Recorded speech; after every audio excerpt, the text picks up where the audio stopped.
it to. There we go. We're live. All right. Here we go. In 3, 2, 1.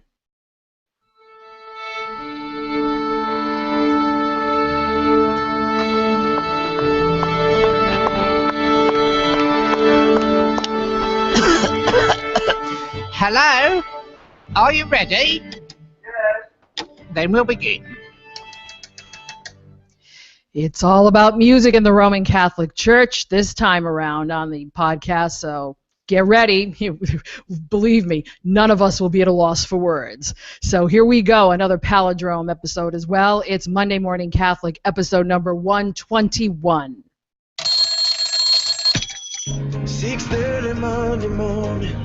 I'm not worthy! I'm not worthy! Here's my number, so call me maybe. I got a bad feeling about this.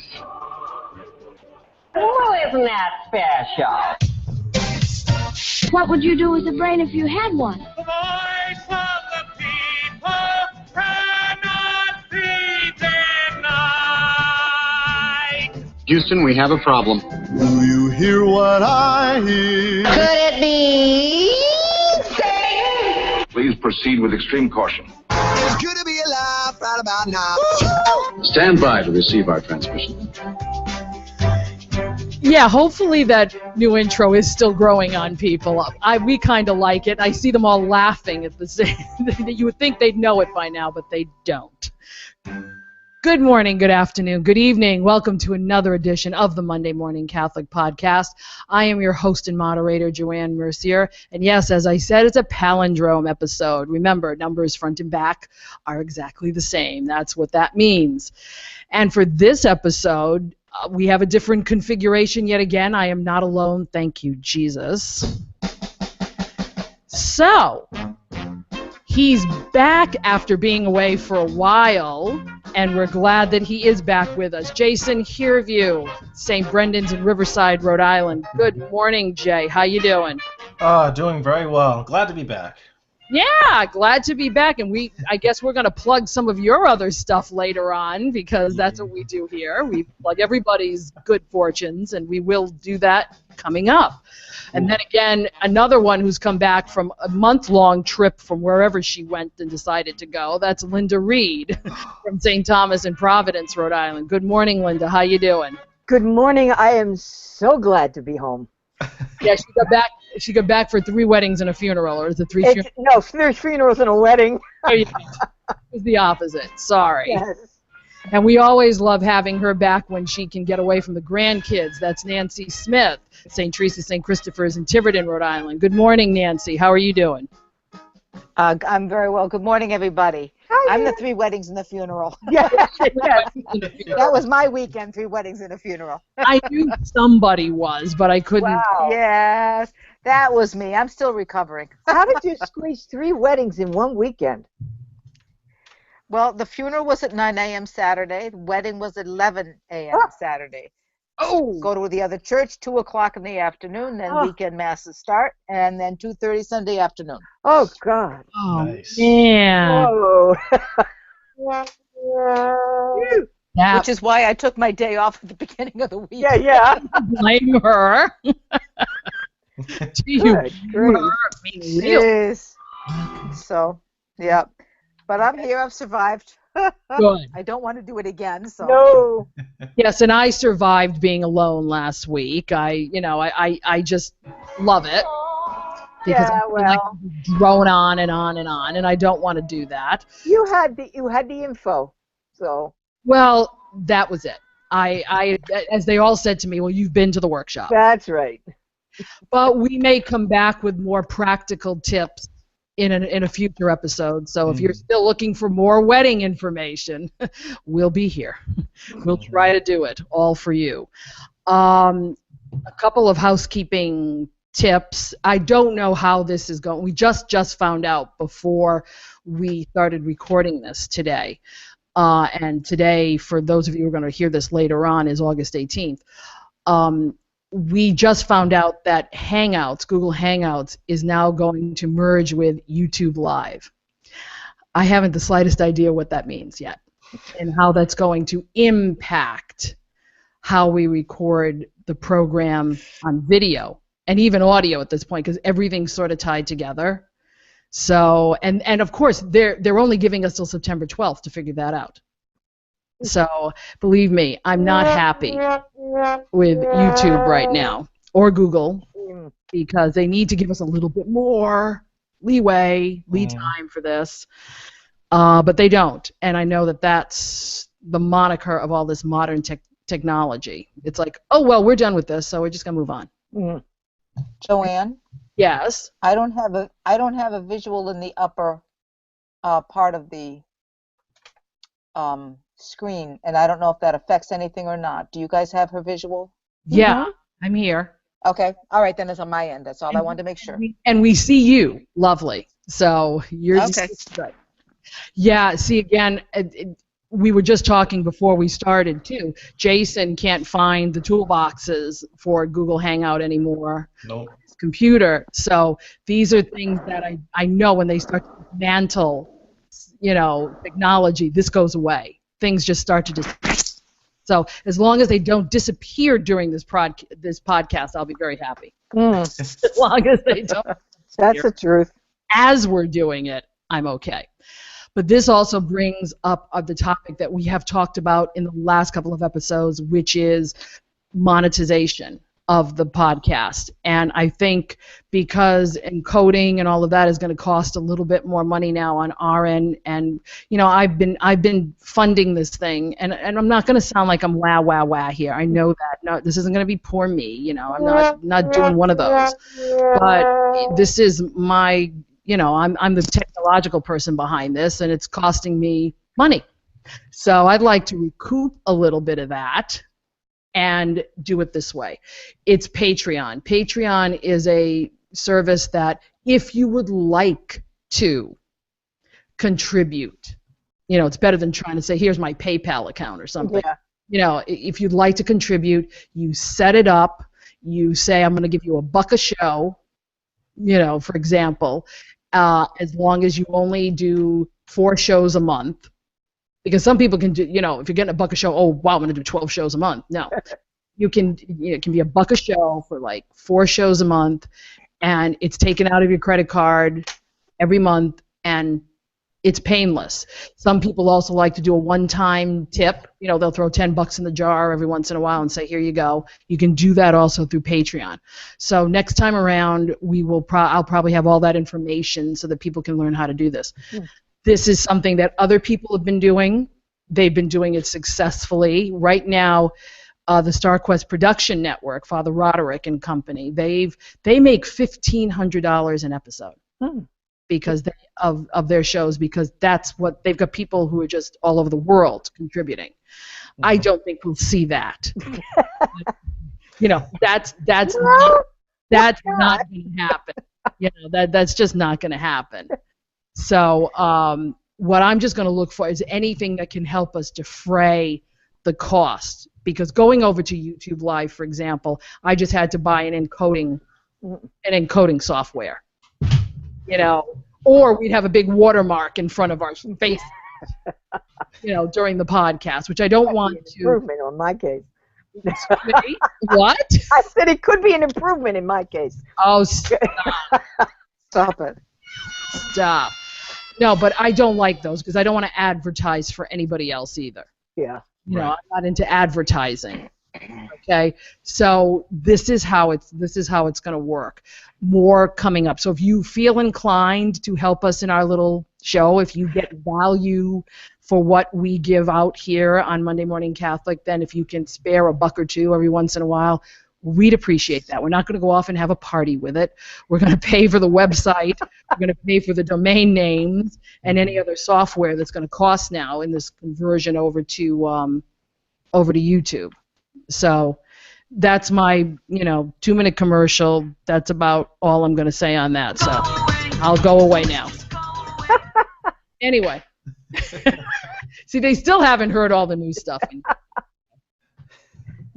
And believe me, there's new stuff. But speaking of new stuff, guess what? No, we're not going to anybody. We have feedback, so we're happy. We actually have feedback, and we like that. And I had this too low, so now you couldn't hear that. So our feedback this week, of course, she had to come back from the Cape in order to do this. Bernadette from Lakeville sent us a little bit of feedback because I think what's happening is some of the community is missing our homilies. You know, I miss them too. I did one last episode, and this was about the only time I heard any feedback. I think she was happy we did that. So Bernadette says, "Good morning, Joanne and everyone else." So you're everyone else, apparently. I hope you're all enjoying your summer. Sort of. I do miss listening to the podcast every week, but I'm grateful that you are continuing. We are too. All right. You know, we had to do it in some way, shape, or form, so yes, we are. She says, "I heard a wonderful homily at St. Pius X Church in South Yarmouth recently. The priest gave a short but poignant homily. He started by talking about the heat and how it's difficult to talk about the world on fire with the recent weather. Quote, 'I have come to set the world on fire and the world ablaze.' That was the quote in the gospel that week. He told us this is a challenge, a direct attack on our faults. Look at our warmness. Have we lowered the bar? Are we a people of mediocrity? Look at our lukewarmness. People expect an award for doing the right thing." Well, now, isn't that true? He then mentioned two politicians. Both are hated and running for the highest office. Gee! I wonder who. Who those people are. Is one guy who says huge and another who wears pantsuits. So I guess that's what we're looking at. It has to be those two. He said one candidate wants to build a wall and have another country pay for it. The other candidate wants to build abortion places and have taxpayers pay for it. Ooh. Jesus wants to build a kingdom. He's already paid for it. Absolutely correct. Yes, thank you very much. We are to set the world ablaze. If we become the person God created us to be in this world, this world would be set ablaze. And then he says, turn up the heat, even though it's August. Very good, Bernadette. I like that. That was nice. Yeah, and that was a tough gospel. Yep. And I know there were homilists who were like, can I talk about another reading instead? That weekend. But no, it's true. The lukewarmness of people, and I think that's part of our society. You know, as long as nobody's hurting me or my family, or, you know, then I'll just ignore it. You know, and not say anything. Yep. That's not what we're called to be. So if we really take our discipleship seriously, then we're going to get in a lot of trouble fast. And are people ready to do that? You know, that's a question I've had. Are people ready to do that? Well, these last few weeks of the gospel reading has been a real challenge. Oh yeah. Oh yeah. I mean, these last few weeks haven't been the lovey-dovey Jesus that we want to talk about all the time. You know, where you saw another side of him the last few weeks, and relating that to our own faith struggles as well. Yeah. Yeah, I mean, it's Jesus saying, you know, if you're going to follow me, there is a cost. Yeah. And there is a method to the madness. And there are some people they just want to be Catholics and say, well, I pray.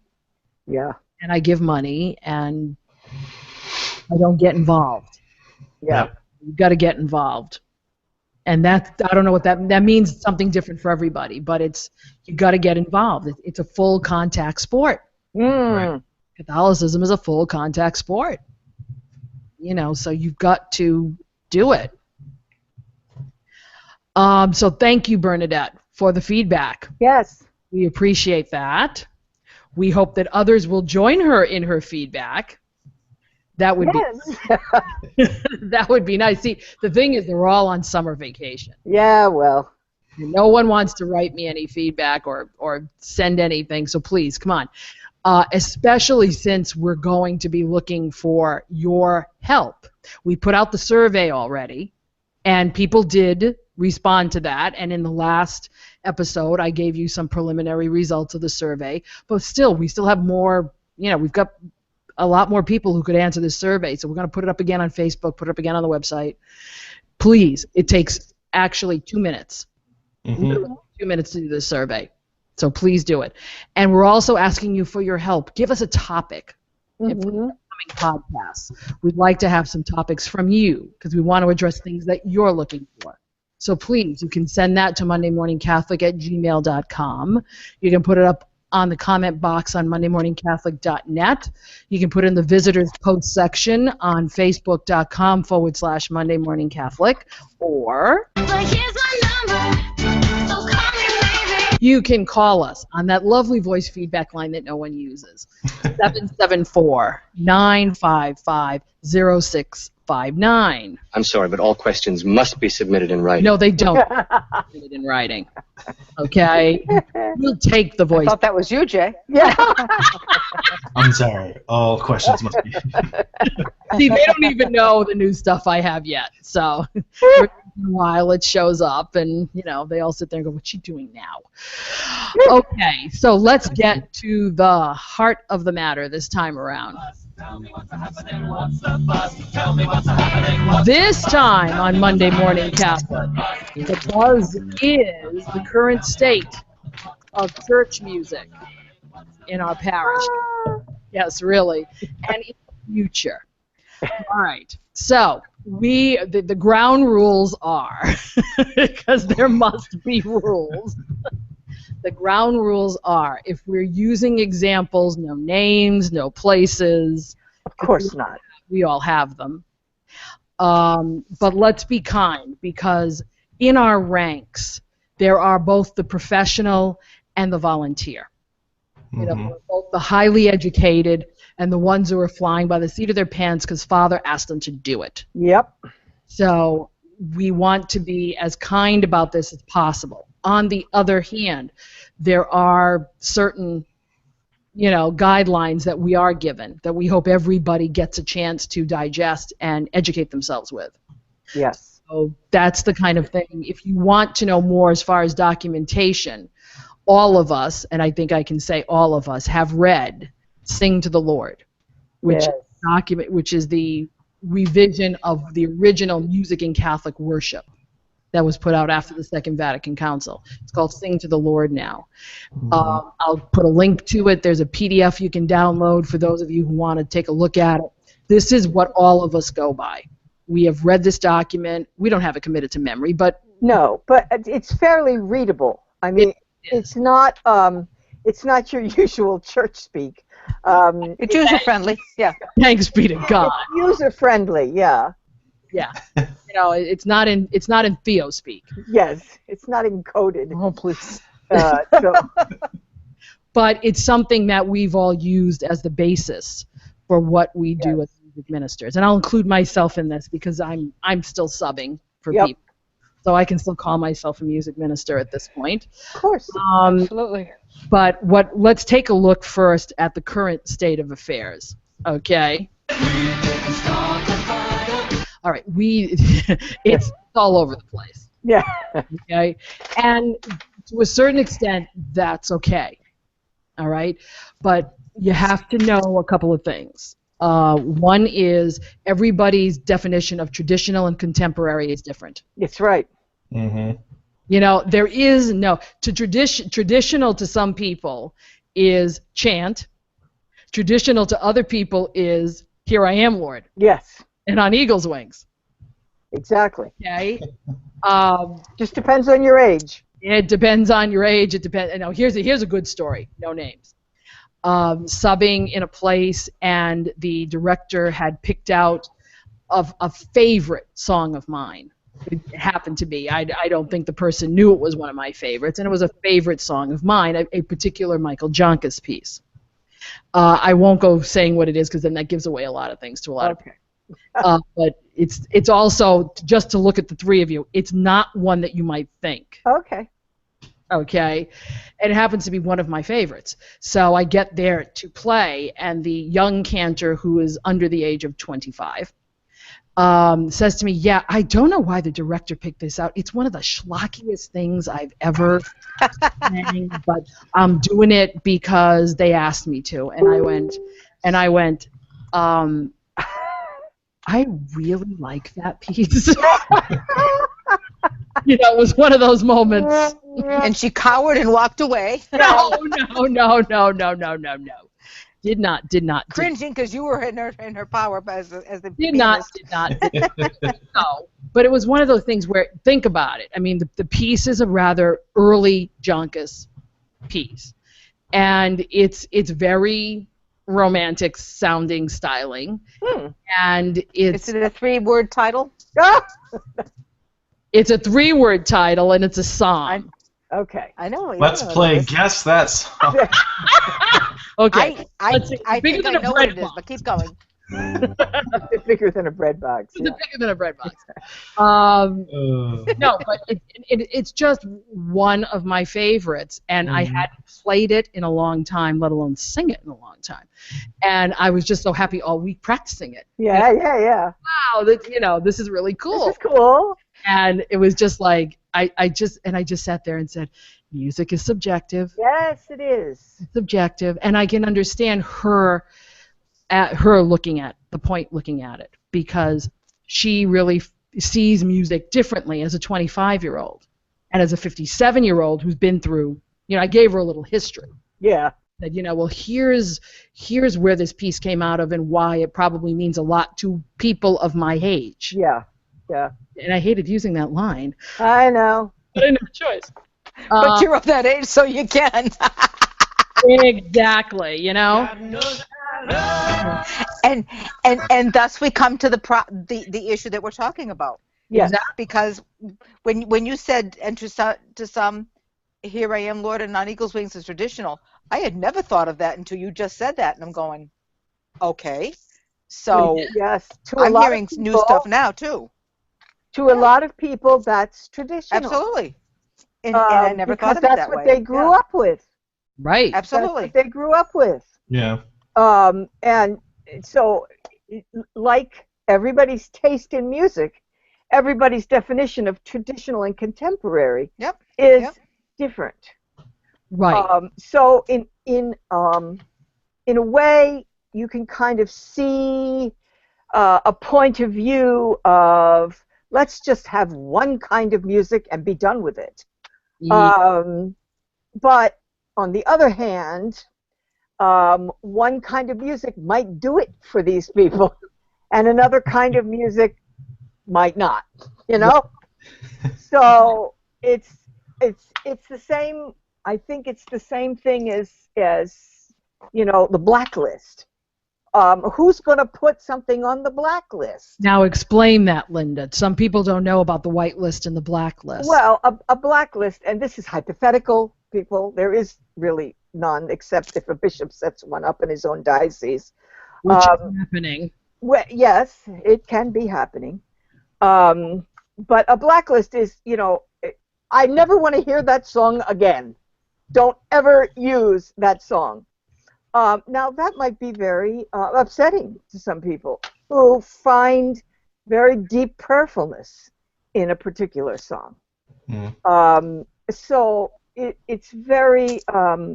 I mean, I've talked to people who have been Catholics all their lives, but they find certain solace in these old Protestant hymns.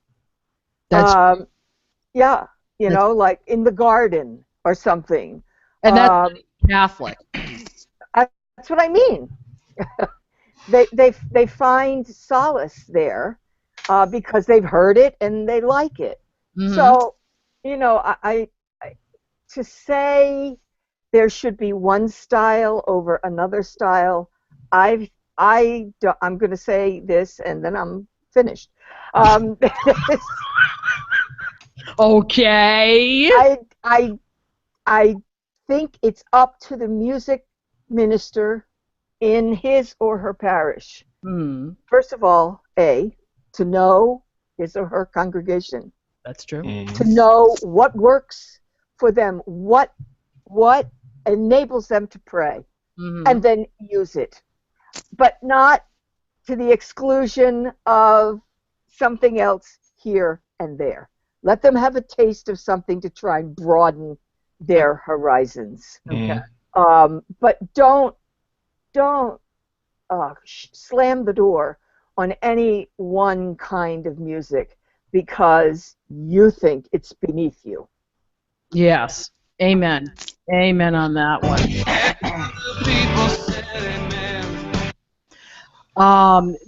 But see, this is what happens in the state of church music today. You will get places that are known for particular styles of music. It's almost like putting up silos. Yeah. Okay. And we have our own little silos of, okay, you'll find contemporary music, whatever that means here. You'll find traditional chant music here. You'll find hymns here. And you really need a good church musician has read the documents, number one. And number two, has a working sense that music is subjective to the liturgy. Yes. Okay, that's the big thing. Music is not done for music's sake. No. And as someone who graduated from a music school, music is supposed to be everything and then some. That was the biggest, and I think Jay's shaking his head correct because he's like, it takes you a while to move from that music for music's sake to music as subjective to something else's sake. Music for the liturgy's sake. You do, because the liturgy drives what you choose. Yes. You don't choose it out of a vacuum. Because heck, I feel like doing praise to the Lord today. It's the second Sunday after Christmas. No, that doesn't work. Or for example, you don't take the Lamb of God. You don't take the fraction right and sing "Behold the Lamb of God" because it has the words "Lamb of God" in it. Correct. But many people did sing. I know. Peace is flowing like a river for the sign of peace. I know. I know. In our day, I think we all did that. Oh. I'm 64 years old. I started in music ministry 35 years ago. Yep. And there were things that were done like that. Yes. Back in the early church post-Vatican. That the priest asked you to do, right, Nance? In some instances, that's correct, yes. Yep. And I remember at one point there was a retreat I was working with, and it was around the time I had started to really learn proper responses, if you will, and really look into it, yeah. And I went back to the celebrant. I said, "Do you want this for the gospel acclamation?" He said, "Oh no." I didn't think so, and I went back out. I said, "We're changing." Yeah. Was it Ale? And they looked at me like I had four heads. But it's the process of growing and learning that we all have the responsibility to do. And so things like that happen. Pieces flowing like a river during the sign of peace. Absolutely. We all did it. And the lilies of the field for. Amen. Yeah. Amen. I'm saying for the great but amen. At least it's the same text. But at least it's the same text. But again, not written for that point. And I think the difference for what Jay's coming into the music ministry, he's been in how many years now, Jay? Oh God. But you started as a teenager and you had good teachers as your music ministers. So you didn't encounter any of this, so it's probably very foreign. Where I came in at the end of the 70s, where they were still trying to figure Vatican II and music, what does it sound like, out. And I didn't have a teacher. Oh, yeah. I had a good friend who was kind of to the left of me in my screen here. She's our moderator today. And so slowly... And slowly started to learn and go to places that you could learn and read and learn and so that's what you have to do. Well, so to me, I say, did the church at that time do music ministers a disservice by not addressing liturgy things liturgically correct and fixing it? That's a tough one because I'm not sure anybody really knew how to approach what was going on because the liturgy itself was still taking on they were doing things in different places they shouldn't have been doing in the first place. Mm-hmm. So there was a lot. I don't want to use the word experimentation because it really wasn't. It was evolving. Right.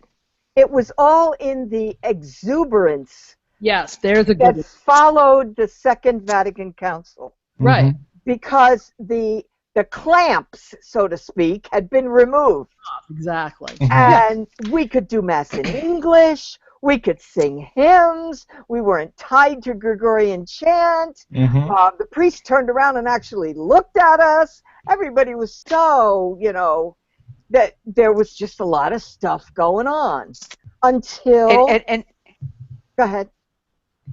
No, I was just going to say, in the process of learning all of that as a music minister, my point was the learning is changing, has changed dramatically. Right. For you had it in a really good way. Somebody mentored you, Jay. I think 2 or 3 people were in the position at the church you were in as a teenager to mentor you. Joanne mentored me from far away, but she mentored me. Yeah. And then in PM was another thing that. Yeah, I have the same thing. But now. Yeah, and now, for example, I'm not saying I'm a mentor, but we have a teenager who's just heading back to Notre Dame, and I pray that she comes back. Each year she's coming back and looking forward to ministering each summer as she's going through college. And she has told me part of her future she wants to be in pastoral music. Yeah. Hey. And so indirectly she's been learning already for the 2 or 3 years she's been with us, and she's got 2 or 3 more years, and how things are happening is changing. And Linda's going to share more later on one of the extremely positive pieces that's in place for the Catholic Church. Yeah, for young people. Well, one of the things I've seen a lot of, and I know of a couple of parishes locally that do it, and I've seen this, is some parishes having an adult choir, and then an adult contemporary choir, and then a youth choir, and then a handball choir, which is not singing essentially, but and then they have this group. Then they have there's like 6 or 7 different groups. Another thing I see a lot of too is something called a celebration choir. Oh. It's people who can't commit all year but just want to sing at Christmas and Easter time. And to me, it's like, that to me is just messy. No, I'd agree. And you have multiple music ministers. It's almost as if you're catering each mass musically and liturgically. That really does contribute to the silo effect that Joanne was talking about. So now as a parish, you're not just sticking yourself in a silo as a parish whole, but now you're creating 1, 2, 3 different communities essentially within a parish. Yeah. Within the parish. Yeah. I don't understand that. I've been out of active, week music ministry for a while. I don't understand this now. Christmas and Easter choir. Yeah. I don't get it. If you want to be in the choir, you're in the whole choir. You're in the choir. Yes. Yeah. Yes. I used that mentality when we were saying goodbye to a pastor and welcoming a new one for those for the celebrations for those 2 things. And I got 3 people to commit to the permanent choir by doing that. Yeah. So there is some wisdom behind it. I think that's why people do it, is to kind of give people a taste of what it's like to belong. And maybe if you get 6 people to do it, maybe you'll get 2 or 3 to stay and be. Yeah, but she did it as an add-on. She still has a choir that meets every week. Yes. I'm talking about parishes that only have a choir for Advent. Oh, okay. For Lent, Easter. I don't understand how that's happened. I think it's because that's the only time they can get people, but I'd hate to have them think that the only time that a choir is important during the high season. Yeah. Right. Because that's not true. The choir has its own place in the liturgy, its role, and it needs to be a weekly thing. Yeah, if you give them the summer off, that's fine. But Nancy doesn't give her people the summer off. She has them come in, Instead of every week, we rehearse every other week. And if they can come, fine. If they're on vacation, good for you. Yeah. And, that we're going to be looking. We've just been making sure that we've got the music that we have planned for the summer, which is a lot of stuff that we know but we don't use often. For example, we All the Ends of the Earth, the St. Louis Jesuit version. We did this past weekend. We haven't done that in ages. But when the assembly embraces it like they did, you know it's, as you said earlier, it's part of their prayer life, and there's no need not to do stuff. But we haven't done it for a while, so yeah, we're going to get together and look at that. Right. Exactly. But again, it's just the phenomenon now of these special. Yeah, I don't understand that. I mean, even for me, I mean, we're not doing it anymore, but we were doing a Sunday night mass that was geared towards a youth-oriented center, you know, and I was doing that mass, you know, and I was doing stuff out of spirit and song, but I didn't always strictly just do stuff from spirit and song. I drew from our own music issue, as you should, and I balanced it. All right, just a word here about the Music Ministry Alive that I went to. Let's jump into that. No, it is a program to mentor young people interested in pastoral music. It's a wonderful program. I can tell you from firsthand. The people he's got involved are totally dedicated and fabulous. And there's an adult track for the mentors, and then there's the kid track. And of course, everything is really done for the kids. The adults are just kind of an afterthought, but they keep us occupied. Oh, nice. At least you're doing something. In our case, though, they kept us occupied with Ricky Manalo, who was excellent. Oh, there you go. Oh, sorry. I'm glad it's your phone. Anyway,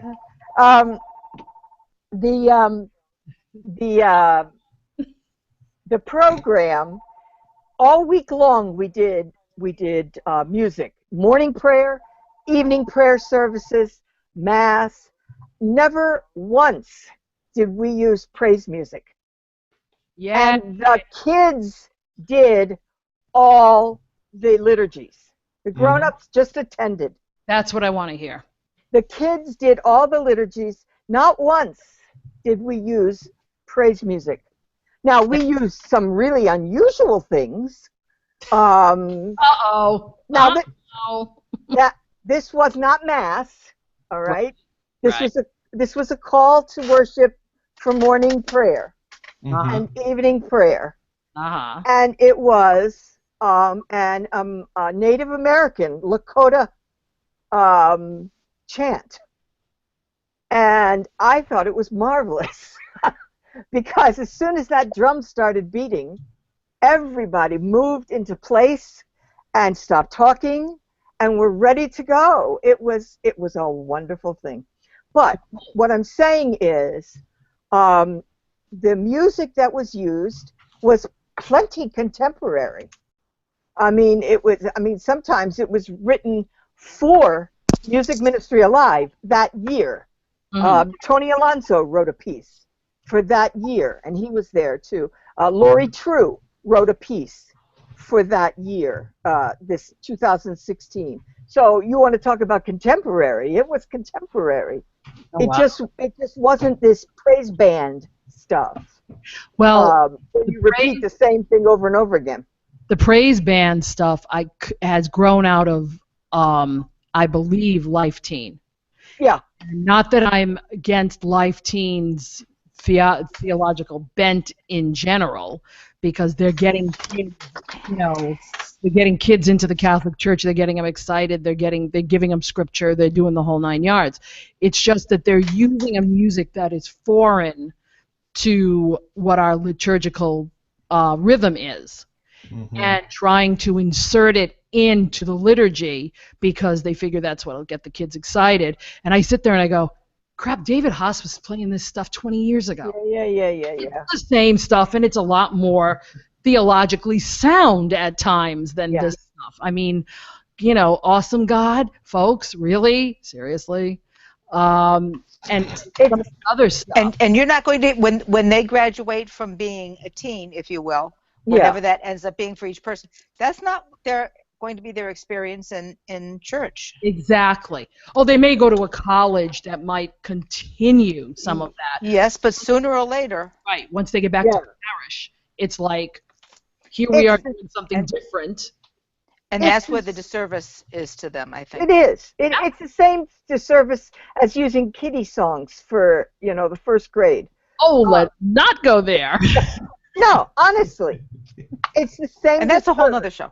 And that is a whole nother podcast, because I have an aversion to kiddie music for using it for congregations on Sunday mornings. Let's have a solid minister of music who is willing to put in the work to see what is out there of worth and use it for his or her congregation.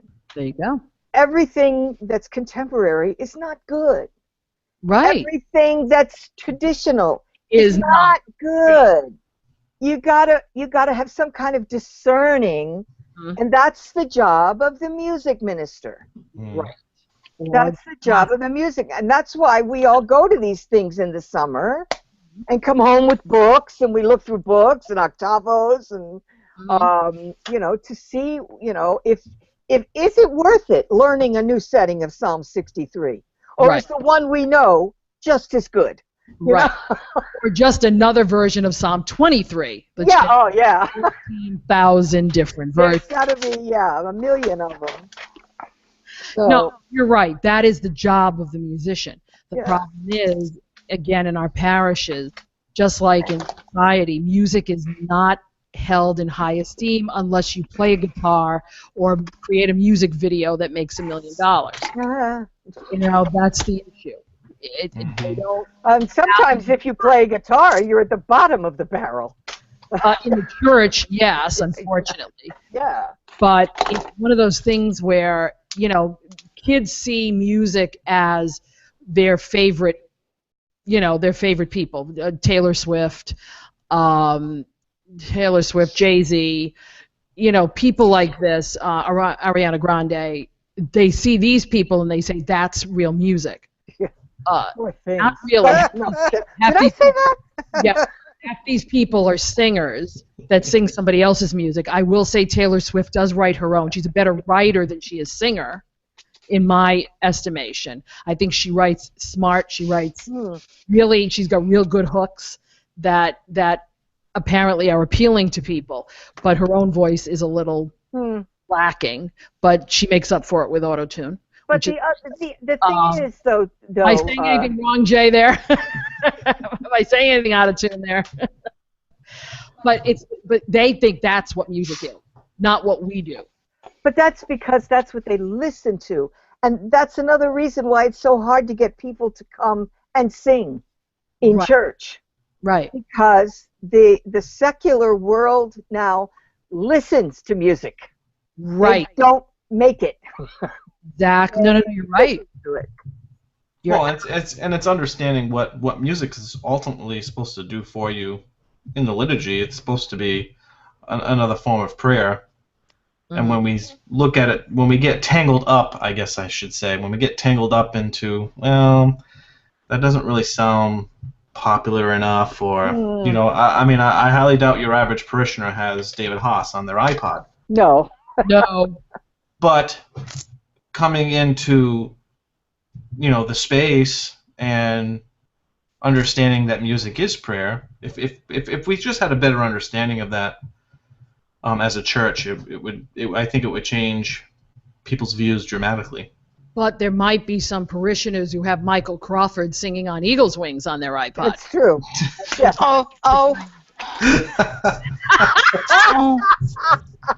That was so sad. But you know what? This is where church music crosses the line into the real world. It had an impact on someone enough to be able to take it into legit music realm. Now, I didn't say it was successfully taken in, but it was taken in nonetheless.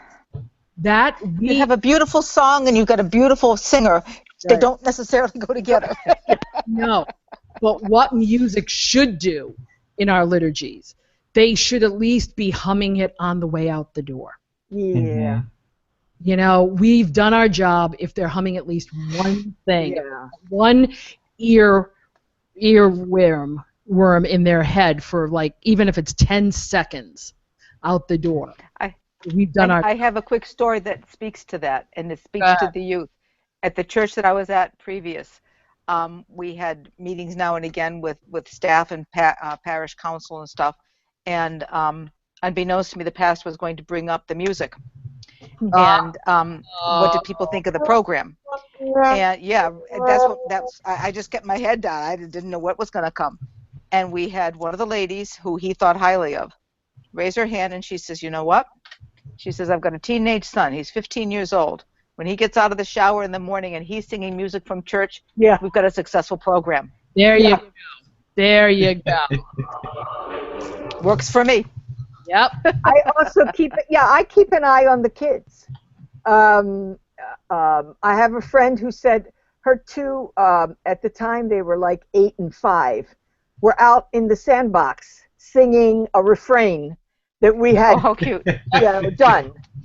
And then there's the ever-present 3-year-old who gave her rendition of Gloria in Excelsis Deo because the Gloria that we do caught her ear. Yes. You know? That's the thing. If we have made that a part of their prayer, it's gonna stick. And they're going to take it with them. Now, will they want to sing it every day? No, but it sticks with them, and it makes coming to church more participatory, more active, more, that's the whole thing. We don't need these hooky, awesome God that they think is supposed to catch people's attention. Yeah. And I think somebody said this once before, that it's the 40 and 50-year-olds who think this stuff is appealing to youth. It's not necessarily youth. Amen. Exactly. You know? But I bet amongst the 4 of us, we have a similar bent on what we would use. So let's just run it down here, and then I want to talk more about Music Ministry Alive. Okay. How eclectic do you get in planning your music? And they all go. No, I was giving somebody else a chance. I try very hard to have what I term traditional, meaning a Holy God We Praise Thy Name type of song. Right. Type of songs meshed with things that are contemporary in style. Whether they be 40-year-old St. Louis Jesuits or 20-year-old David Haas or whatnot. And frequently, I know everybody's going to go, but I do use the R&A psalm every now and again, because either A, they know that refrain well. Well, there's the key. They know that refrain well. Right. They know the refrain well, like the Assumption. We've done that for years. They sing it, they own it. One of the year you do it. By the way. No, well, we use it, I'd say, maybe 20%. That's not bad. And that keeps a Gregorian chant style in the pews. Right. Because at this point, that's all I know they will do. But now my question is, what's one of the things you shy away from? The stuff I shy away from, and I take it from what Jay said earlier, the Spirit and Song, which is supposedly music for youth choirs. Right. There's a lot of stuff in there that isn't liturgical in my mind. Right. It may help a prayer life. It may, that type of thing. I for don't like youth do rallies. that. Yeah, I don't do anything that has any. What I would suggest for a youth choir is the same thing I would suggest for an adult choir. Mm-hmm. Let me put it that way. There you go. Now that's fair. Linda, what about you? I use it all. You ought to know what I use. Yeah, but for those of us who do not go to St. Thomas on a regular basis. Yeah, I use it all. I use traditional hymnody. I use psalmody in a chant format, sometimes solite, sometimes what's the one, Cry Out with Joy? that has the melodic refrain and the chant verses. Or I use a lot of chant. I mean, I use a lot of psalm resources, different ones. I use, obviously, contemporary music. I would have to say that probably the core of my assemblies music that speaks to them is what you would call Haas, Hogan, Junkus, O'Brien, that ilk. Okay. Sometimes it's through composed, sometimes it's refrain stuff. I also try to use a little bit of world music, John Bell type stuff. Right. Which we're going to use this weekend.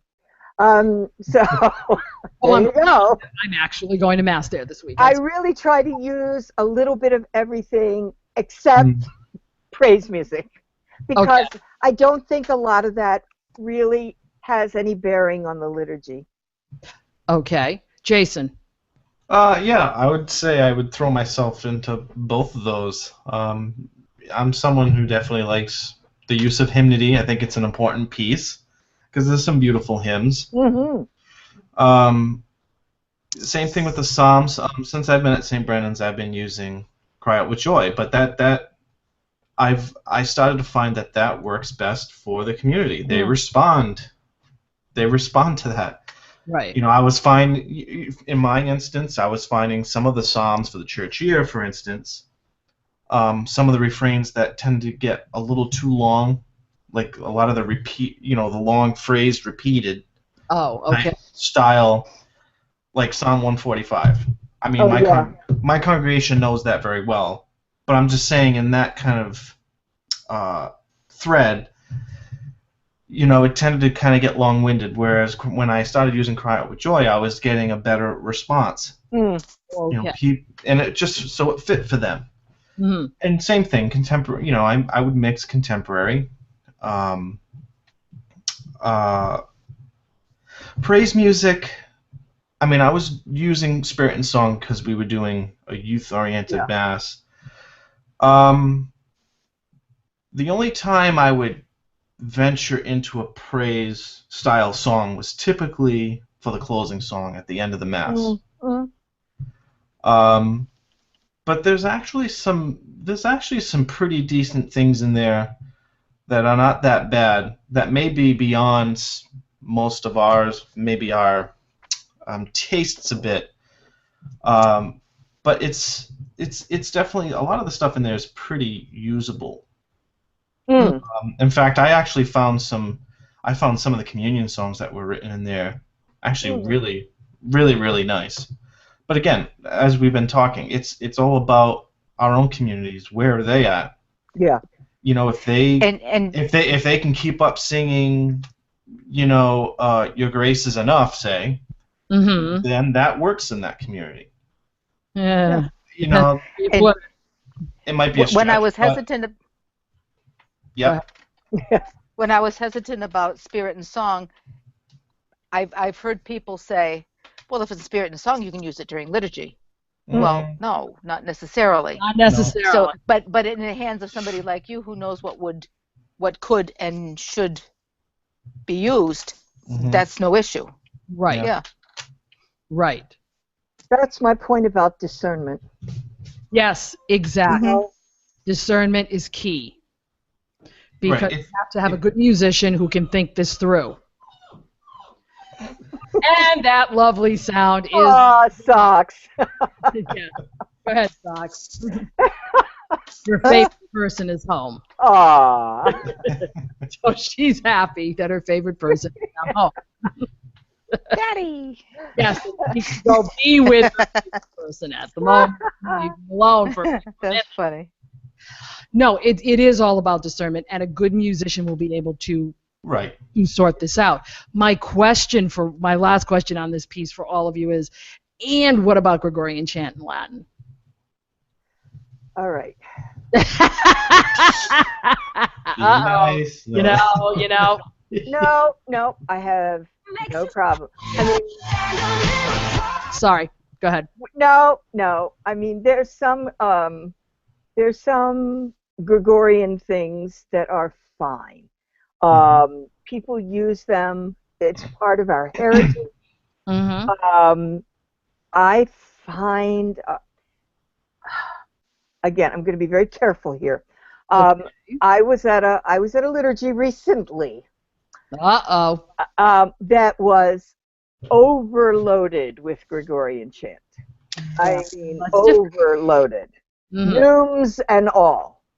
Right. And I watched this congregation who was there for a joyous celebration. And everybody was like, nobody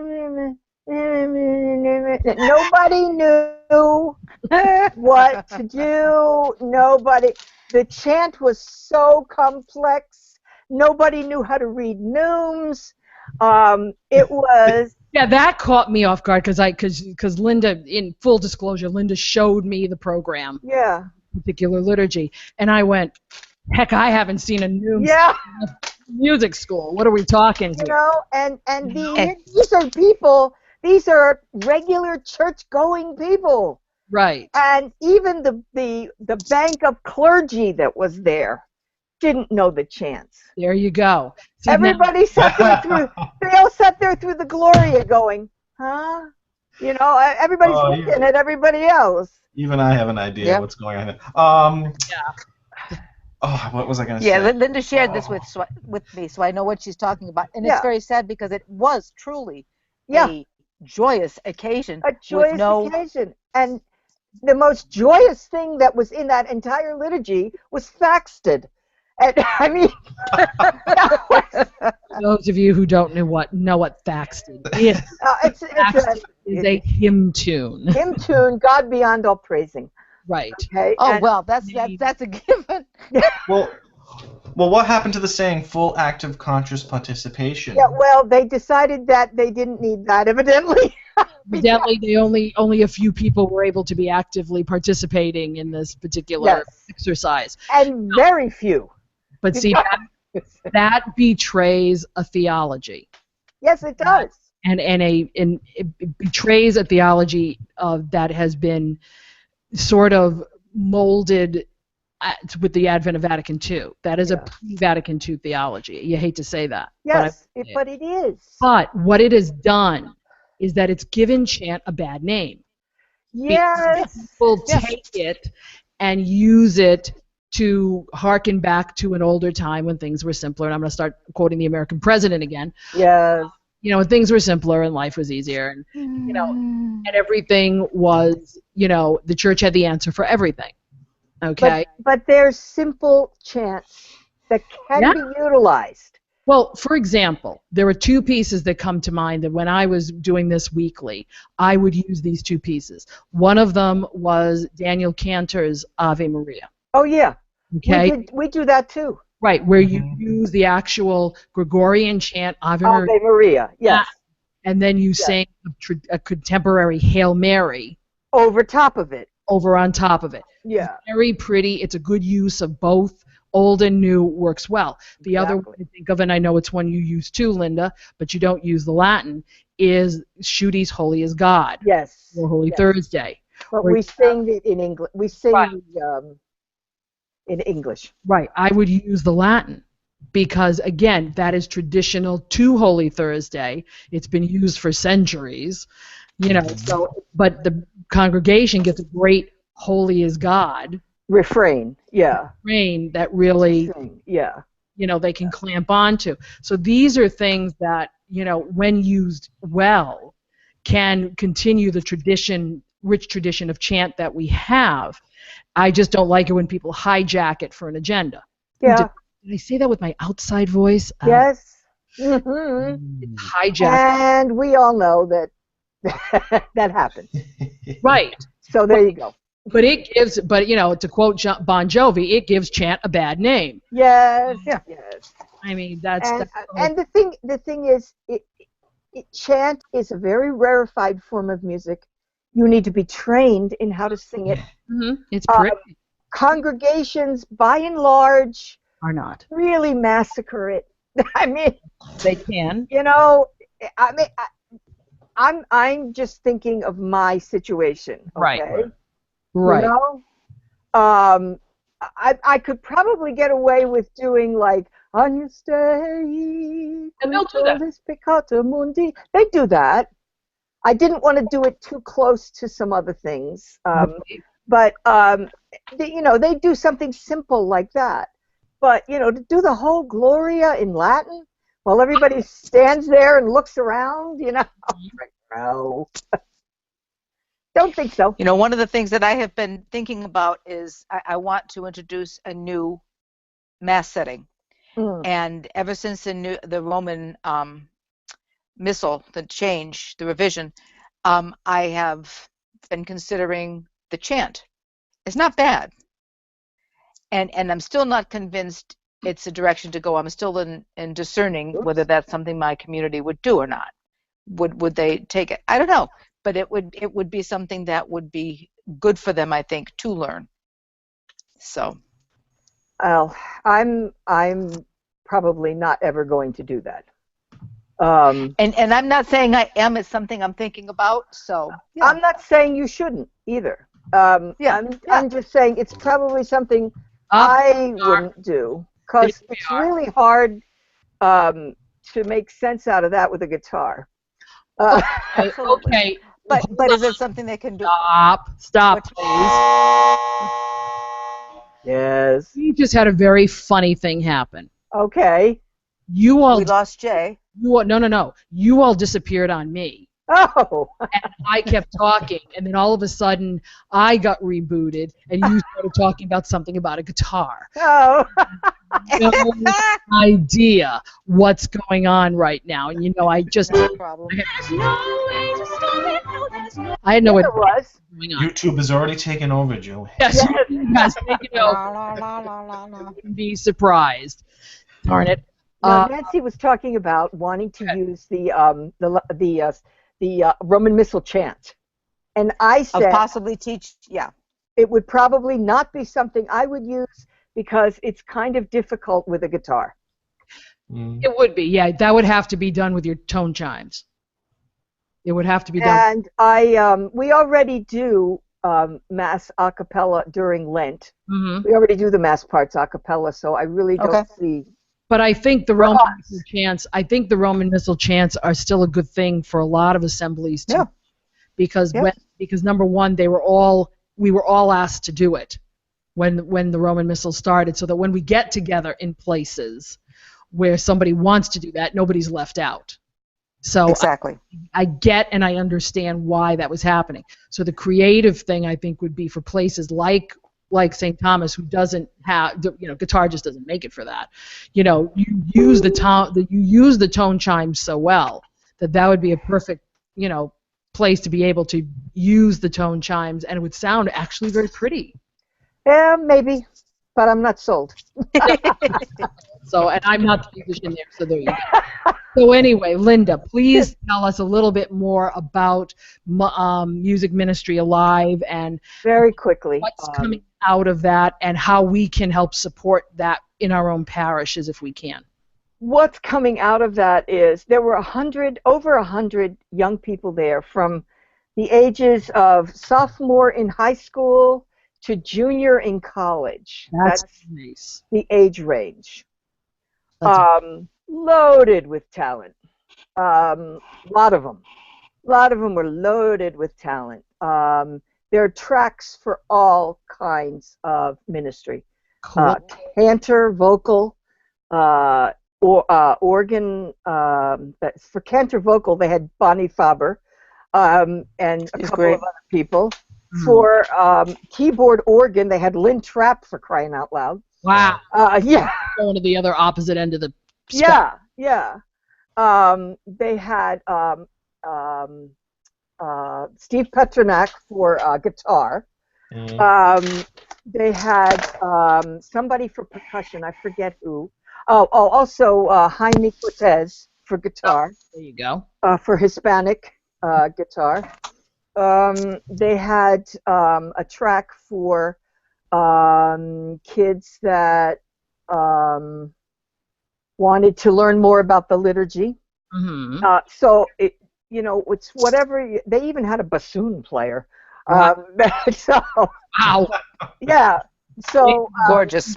they got these kids get one-on-one for a week. They get private lessons, and then they get all kinds of opportunities to plan.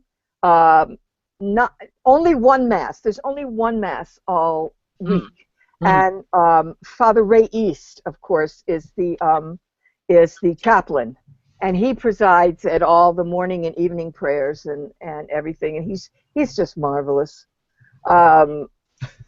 He can make up prayers like you would not believe. Anyway, he's the chaplain, and then there's a track for the adult mentors that bring these kids to this. So is this something that is going to? Do you think there's fruit already out there from? Oh yeah. Well, and anybody know Tony Alonso? Yes. He was one of the first students in the composers track. Oh wow. Yeah. Okay. All right. Well, there you go. So there is fruit out there. A lot of them. There's a Zach Stokowski in Baltimore, who's a fabulous violinist. I've heard of him. Yeah, he's wonderful. Anyway, this program has borne a lot of fruit. Of course, because it's held in Minnesota, there's a lot of Midwestern kids. Right. Go. Because they drive there. Right. So we necessarily haven't seen a whole lot of fruit from it, but the parishes in the Midwest sure have. And these kids. Like that here then. Yeah. And that the concert that we had last October was a fundraiser for this program. Mm-hmm. It's because what he charges the young people doesn't cover half of what they get. I mean, he's got all kinds of people. Yeah, Michael Jonkis comes in one day and answers anybody's questions about anything church. It was a most revelatory session. Wow. Where he had one session with the kids and one session with the grown-ups. Most revelatory. It was amazing. And he found something positive to say to every kid's question. Wow, and that is a feat in itself. That is a feat in itself, yes. Right. And the kids were just eating it up. Wow. And then, so what happens is the kids get exposed to all this wonderful stuff. The composers had a day with Tony Alonso, Marty Haugen, David Haas. So there's just all kinds of people at their disposal. So I would, if anybody's interested, Music Ministry Alive. It's on Facebook. They got their own website. Well, we'll put, you've got kids in the age range that you want to encourage. Held annually. Send them. Held annually each summer. Yep. Held annually each summer at St. Catherine's University in St. Paul, Minnesota. We will make sure we put that up. It's a marvelous program. It really is.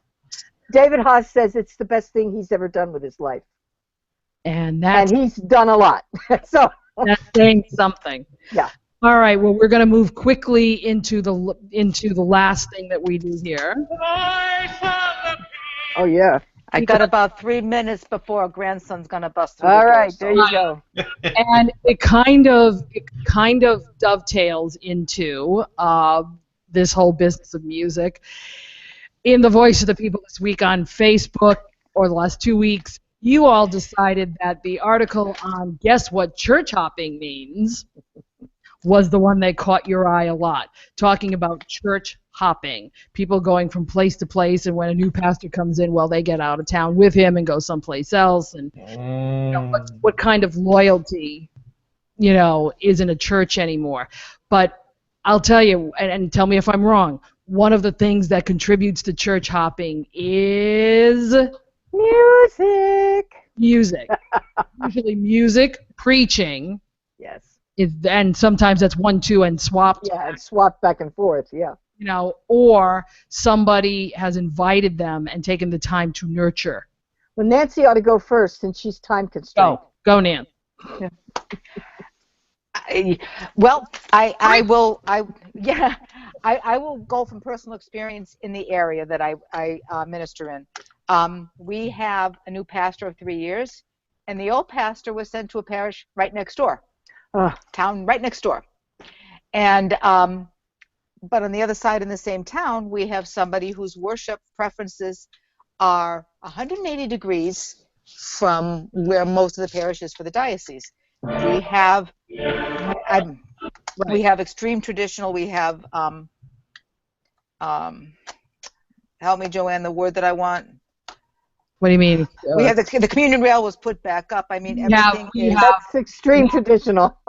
It is a traditional Latin Mass community. And so for me, you've got a lot of people in my area that are either A, heading to where the old pastor was, coming from where the worship is different than they prefer it to be. Right.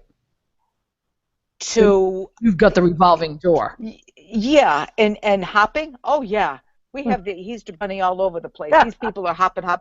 There, and where are you from? This is yeah. Okay, where you go? Okay, and it's yeah, the revolving door. Yes, that's it exactly. Exactly. Jason. I don't know if I have much experience with this particularly. You're lucky. Yeah, I haven't had much experience with this yet. Did you when you were growing up? Yeah. Did you belong to the parish where you were in territorially? Yes. Yeah. And actually, even when my parents moved further away, we were still in that community. That's right. They were. We were still in that community. Even when they moved further away, you were still territorially in that parish, or you stayed in that parish? I'm sorry, we stayed in that parish. Even though you were in the territory of another parish. Right. Okay. Yeah. That qualifies. It's only recently. I mean, obviously, I've moved on. I'm the director of a different parish now. Yeah. Right. My parents have gone to their parish territorially. They're not still in the parish they were. Okay. For years. That was their choice. Right. During that little bit of that transition, my mother was looking. She was trying to. She was serious about really finding a place spiritually where she felt that connection on a deep-rooted faith and spiritual level, rather than just saying, "Ooh, I like this because they do this," or "I like that because they do that." Right. Well, that's good. It wasn't that mentality. It was spiritually how she really wanted to settle into a community wholeheartedly, rather than just, "Ooh, I like that because he does that," kind of thing. Right. But I'm not belittling that at all. I think that's why deep down, that's why most people do parish hop, because where I am is not feeding me. Right. I want to go somewhere that's feeding me. Right. Mm-hmm. And that's where my husband and I were, because I work in a different parishes doesn't. In the beginning, I did worship there as long as they were close enough, but I never really worked and lived close enough to too many places. So it was always Kevin was the odd person out trying to find another place instead of coming with me. Yeah. So when he finally, I mean, we've been everywhere around where we live. Mm-hmm. When we finally made it to St. Thomas, this was where he said, I really feel comfortable. And he hadn't felt comfortable in that place since we had been where Jason and we were. Yeah. And prior to that, where we had been in Massachusetts. So in 35 years, he's probably only been comfortable in 3 parishes. And I've been in like 8. So what does that tell you? Yeah. It tells you a lot of things, but we don't want to go there. Yeah, but you're, Joanne, you're not church hopping. You're employed. You know? And there is a difference, but the thing is that for me it's difficult because I'm employed and I have to be sometimes in places that do not spiritually feed you. Yes, me. I understand. And that has no reflection on where I am right now. Yes, But yes. I have been in places where I have not been fed but have been employed and have to be there. Yes. So that's a whole nother layer of where do I get fed? I know. You know, Yeah. when I can't go to the place I want to be getting from. Mm-hmm. You've pretty much stayed stationary the last 30 years because you work and live. Yes. And that all happened. I really have to credit the hand of God in that, because we moved here and we were parish hopping, deciding where we wanted to go to church. See? And when we went to the parish where we were territorially had rejected our daughter for kindergarten. She was getting ready to start kindergarten. And they said, no, we don't have any room. And when we went to St. Thomas, they said, we are opening a new kindergarten. And we said, ooh, God must want us to be here. So, go. And we've never left. And there you go. So you're atypical of Yes. what's going on right now. Yes. But I think part of this whole hopping thing, and this does not include people who go on vacation or go away for the snowbird in the winter. So we don't want to say that that's parish hopping. Right. But there is a level of that, because when you are away from home, you do want to try to find a place that you're not going to sit there, especially for musicians, sit there and go, oh crap. I know. And that's your one experience of the weekend. So yeah. Well, like when we were in Rome, 3 months we were in Rome, so we had to find a spot. Fortunately, the place where we did wind up going to church was suggested to us. And it was wonderful.